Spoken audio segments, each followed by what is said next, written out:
सर्वांना नमस्कार. चांदमातला या स्टोरीचे 46 एपिसोड यापूर्वीच अपलोड केलेले आहेत. कृपया ते सगळे एपिसोड ऐकण्यासाठी आपल्या चॅनलला भेट द्यावी. मालनला फकीर बाबाकडून सगळं कळलं आणि तिचं अख्खं माहेर उद्ध्वस्त झालं. ते सगळं ऐकून तिला प्रचंड धक्का बसला आणि तिला चक्कर आली. किती सुखा समाधानाने भरलेला इनामदार वाडा ती सोडून आली होती आणि आता इतक्या वर्षांनी जेव्हा ती तिथली हकीकत ऐकत होती तेव्हा हे सगळं असं व्हावं, त्याची सगळी राख रांगोळी व्हावी, हे तिच्यानं सहन होत नव्हतं. फकीर बाबानं तिला सावध केली, उठवलं आणि म्हणाली, मालन बेटा, सावर स्वतःला. पण तू कशी आहेस? वाटलं नव्हतं की तू पुन्हा भेटशील. मालन रडून म्हणाली, पण बाबा, हे सगळं कसं झालं? सूर्या दादा, चंदू दादा इतके कसे त्याच्या कचाट्यात सापडले? आणि फकीर बाबांनी त्यांना माहीत होती ती सगळी बातमी मालनला दिली.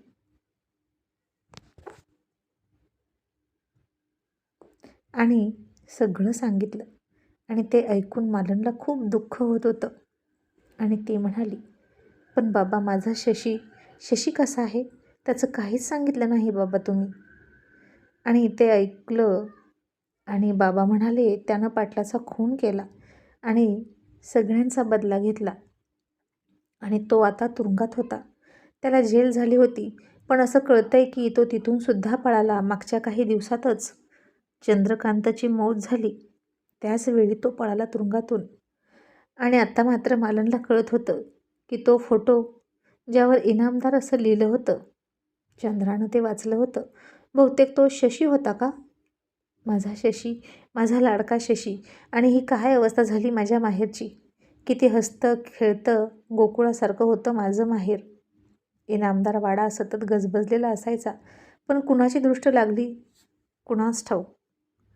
आणि मालनच्या डोळ्यासमोरून शशीचं बालपण जात होतं. मालनात त्याशिवाय एक घासही न खाणारा, मायेनं तिच्याकडून तोंडावर हात फिरवून घेणारा, झोपायला सुद्धा तिच्याकडेच असायचा, तिच्याकडून गाणी म्हणून घ्यायचा, गोष्टी ऐकायचा. किती लाडका होता तो तिचा.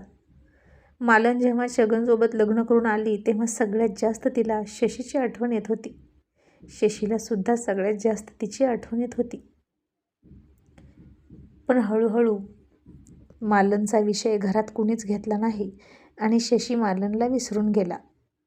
आणि मालन पुन्हा तिथून उठली आणि वेड्या पिशासारखी शाळेकडे धावली, ग्रामपंचायतकडे धावत गेली आणि जिथं त्या फरार कैद्याचे फोटो लावून जाहिरात केली होती तो एखादा फोटो मिळतोय का हे ती बघत होती. आणि तिला एक फोटो सापडला. तिनं तो निरखून पाहिला आणि इतक्या वर्षानंतर शशी असा दिसतोय हे तिला कळलं. ती जेव्हा तिचं माहेर सोडून आली होती तेव्हा शशी 5-6 वर्षाचा असेल आणि आता इतका मोठा झाला होता. किती रुबाबदार होता, पण अंगावर कैद्याचे कपडे होते. आणि मालननं आता पिशवी उचलली आणि तडक तिच्या माहेरी निघाली. रस्त्यात रत्ना तिला भेटली आणि ती म्हणाली, मावशे, अगं कुठं निघालीस पावसा पाण्याची? मालन आता तिच्या तंद्रीत होती आणि तिच्या विचारात होती. तिला फक्त इनामदार वाडा दिसायचा, तिचे वाघासारखे 2 भाऊ दिसायचे आणि ती एसटी मिळत नाही म्हणून चालत निघाली. आणि त्याचवेळी आता इकडे मस्त झोप काढून चंद्रा उठली. तिनं अंगावरची गोधडी झटकली आणि तिचा पदर छातीवरून पडला होता. तिने अंगाला एक मादक असा मुरडा देऊन तिचा आळस झटकला आणि तिथेच बसलेला शशी तिच्याकडे एकटक बघत होता. आणि तिच्या त्या सकाळच्या मादक अदा बघून तो थोडा विचलित होत होता. मग तिनं त्याच्याकडे पाहिलं, थोडी संकोचली, पटकन उंच केलेले दोन्ही हात खाली घेतले आणि पुन्हा त्याला म्हणाली, हे काय बघतो र? बाई माणूस कधी बघितलं नाही का? तिकडं बघ की. आणि शशी हसून म्हणाला, बाई माणूस खूप बघितले, ते पण तुझ्यापेक्षा देखणे आणि सुंदर. पण आता भूत बघतोय म्हणून टक लावून पाहिलं.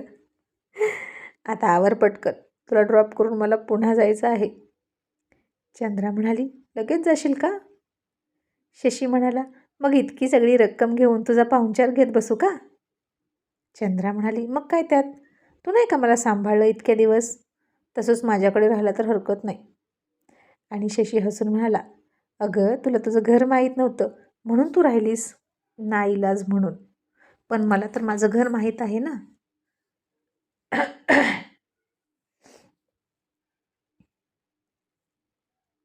आणि चंद्रा म्हणाली, तुझं घर मुंबईचं आहे का? तू तर काही सांगितलं पण नाही. आणि शशी म्हणाला, आता सोडते, त्याचा काही उपयोग नाही, उठ पटकन. आणि मग दोघांनीही आवरलं आणि त्या सगळ्यांचे आभार मानून ते गाडीकडे आले. पण आता इकडे रात्री एक घटना अशी घडली होती की रात्री ज्याला शशीनं हत्यार दिली होती त्याचा वास पोलिसांना लागला होता आणि त्यांची डील होण्याच्या आत पोलीस तिथं पोहोचू शकले नव्हते, नाहीतर त्याच वेळी कॅच केलं असतं शशीला. पोलीस उशिरा पोहोचले नेहमीसारखे म्हणून आणि मुद्देमालासहित हत्यारासहित पकडलं त्या माणसाला. आणि ती हत्यारं तुला कोणी दिली असं विचारल्यावर त्यानं सगळं सांगितलं. शशीचं वर्णनसुद्धा सांगितलं, शशीचं नावसुद्धा सांगितलं आणि शशीच्या मागावर पोलीस निघाले. मग शशी आणि चंद्रा गाडीकडे आले. शशीनं टायर बदलला. याच्यातच 1-1.5 तास गेला आणि पुन्हा ते चंद्राच्या घराच्या दिशेने निघाले. रस्त्यामध्ये झाडं पडली होती, रस्ते वाहून गेले होते आणि खास खळग्यातून चिखलातून गाडी काढून शशी कसा बसा चंद्राच्या घराच्या दिशेने निघाला आणि एके ठिकाणी गाडीला हादरा बसला.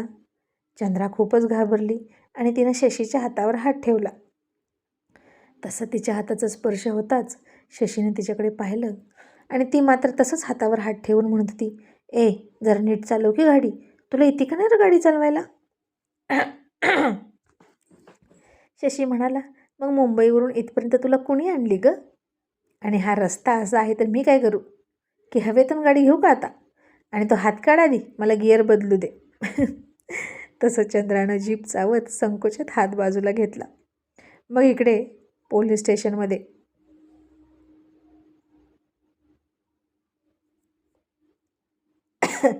पोलीस ड्युटीवर आले आणि ते म्हणाले, यावेळी मुद्देमाल पकडला, पैसेही पकडले आणि तो मुंबईचा डीलर पकडला तर आपल्या कामगिरीवर नक्कीच आपले साहेब खुश होतील, असं म्हणून कंबर कसून ते शशीच्या शोधासाठी निघाले.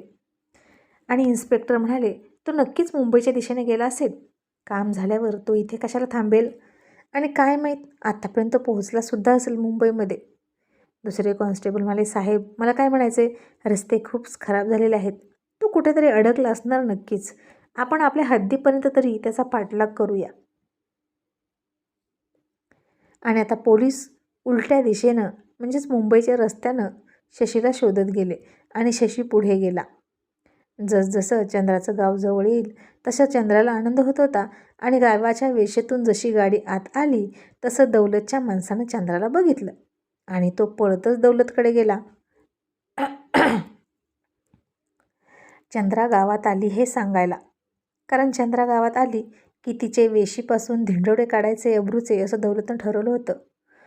तो खूपच पळत पळत चालला होता माणूस आणि रत्नाला धडकला आणि रत्ना त्याला म्हणाली, अरे काय झालं, काय वाघ-बीघ लागला की काय मागं तुझ्या? आणि तो मला, अगं चंद्रा आली, धाकल्या मालकाला सांगायला चाललोय, मला बक्षीस मिळेल, असं म्हणून तो पळत गेला.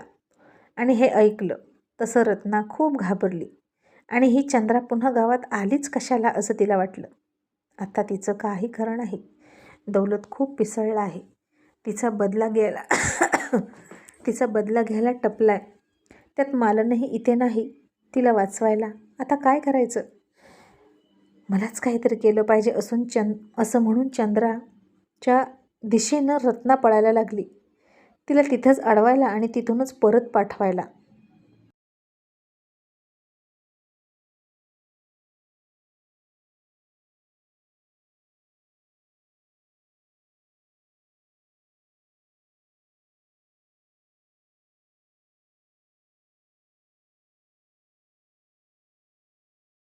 आणि एका गाडीत बसून येणारी चंद्रा तिला दिसली आणि रत्ना गाडीला आडवी उभी राहिली. तसा शशीनं ब्रेक मारला आणि चंद्रा म्हणाली, रत्ना अगं आडवी का उभी राहिलीस गाडीला, तुला मरायचं आहे का, आधीच्याला नीट गाडी चालवायला येत नाही. तसं शशीनं तिच्याकडे खूप रागात बघितलं आणि रत्ना खूप धापा टाकत तिच्याजवळ गेली आणि म्हणाली, चंद्रा तू परत जा. चंद्रा म्हणाली, अगं पण का? रत्ना तशीच धाप लागून बोलत होती आणि म्हणाली, दौलत तुला सोडणार नाही. मागचे 8 दिवस तो अख्खा गावभर फिरून सांगतोय की तू गावात आलीस की तुला नागडी करून वेशीपर्यंत फिरवणार, म्हणून तू परत जा. आणि चंद्रा म्हणाली, मी त्याच्या बापाला पण नाही घाबरत, बघूच काय करतोय. आणि रत्ना आता खूप घाबरली आणि तिच्या पाया पडून म्हणाली, चंद्रा माझं ऐक ग, त्याच्या ताकदीपुढे तू एकटी नाही काही करू शकत. आता त्या दोघींचं असं बोलणं चाललं होतं आणि शशी तिला म्हणाला, उतर खाली आणि मला सोड. आधीच इथपर्यंत आणली ती आणली आणि वरून म्हणते की मला गाडी नीट चालवायला येत नाही. नॉनसेन्स. आणि आता चंद्रा गुपचूप खाली उतरली आणि शशीनं गाडी वळवली. आणि रत्ना तिच्या खूप विनंत्या करत होती की तू गावात येऊ नकोस, हा तुझा नवरा आहे ना, मग तू त्याच्यासोबत परत जा.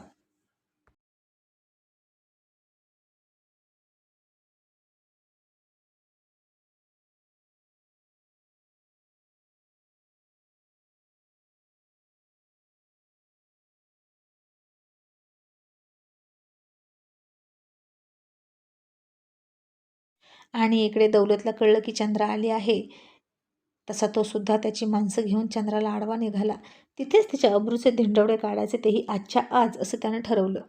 मग चंद्रा म्हणाले, रत्ना अगं माझी आई कुठे आहे, तिला तरी भेटू दे. लग्नाचा आता सगळा खेळखंडोबा झाला बघ, आणि हा माझा नवरा नाही. दौलतनं माझ्या लग्नाचं वाटोळं केलं. त्यानंच त्या रमेशला पाठवला होता माझ्यासोबत लग्न करायला. आणि हे ऐकून तर रत्ना आणखीनच घाबरली आणि म्हणाली, चंद्रा आता तो लय बिथरलाय बघ, आणि तुझी आईसुद्धा घरी नाही, ती पण कुठेतरी गेली सकाळीच. चंद्रा म्हणाली, आता आई कुठे गेली. रत्ना म्हणाली, माहीत नाही, मी तिला खूप विचारलं पण काहीच सांगितलं नाही.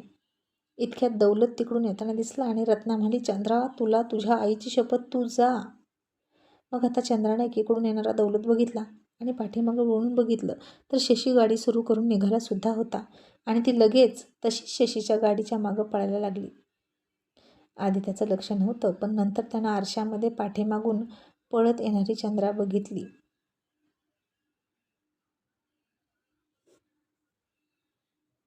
आणि मनात म्हणाला, आत्ता कशाला पळते माझ्या गाडीच्या मागं. आणि शशीनं पाठीमागं वळून पाहिलं तर तिकडून येणारा दौलत त्यालाही दिसला. आणि आता शशीलाही वाटत होतं की तिला गाडीत घ्यावी. का कुणास ठाऊक, तो इथे तिला सोडायला आला होता, पण सोडू वाटत नव्हती. आता पावसाने रस्ते खराब झाले होते, मोठे मोठे खड्डे पडले होते, त्यातून शशीची गाडी हळूहळू जात होती. चंद्रा पाठीमागून पळत होती आणि शशी मुद्दाम गाडी न थांबवता पुढे पुढे जात होता आणि तिला त्याच्या मागे पळवत होता आणि आरशात बघून हसत होता मुद्दाम. चंद्रा आता खूप दमली, गुडघ्यावर हात ठेवून वाकून उभा राहिली आणि शशी पुढे निघून गेला सुद्धा. इतक्यात दौलतच्या माणसांनी तिला गाठलंच आणि दौलत तिला म्हणाला, शेवटी आलीस ना इथंच फिरून. तुझे सगळे रस्ते माझ्यापाशी येऊन थांबतात, कळलं का. प्रत्येक रस्ता माझ्याजवळ येऊन संपतो. आता कुठे जाशील ग जाऊन जाऊन, आता तुझी सुटका नाही. चंद्राला आता राग आला आणि आपलं काही खरं नाही असं तिला कळलं. तिनं तिचा विळा कुठे आहे ते शोधू लागली, पण आता ते सगळंच, तिची पिशवी, तिचा विळा, सगळं सगळं शशीच्या गाडीतच गेलं. तो तर काही थांबलाच नाही आणि आता आपली लढाई आपल्यालाच लढावी लागेल असं चंद्राला वाटलं. रत्ना आता घाबरली, पण ती दौलतच्या पुढे काहीही करू शकत नव्हती. दौलत आता पुढे आला आणि चंद्राच्या पदराला हात घालायला गेला. तसं चंद्रानं खाली वाकून मुठभर चिखल उचलला आणि त्याच्या अंगावर टाकण्याचा प्रयत्न केला, पण आता दौलतनं वरचेवर तिचा हात पकडला आणि तिच्या एक कानाखाली दिली आणि म्हणाला, साली 1.5 दमडीची नार तू माझ्यासारख्या मर्दाच्या नादी लागतेस का.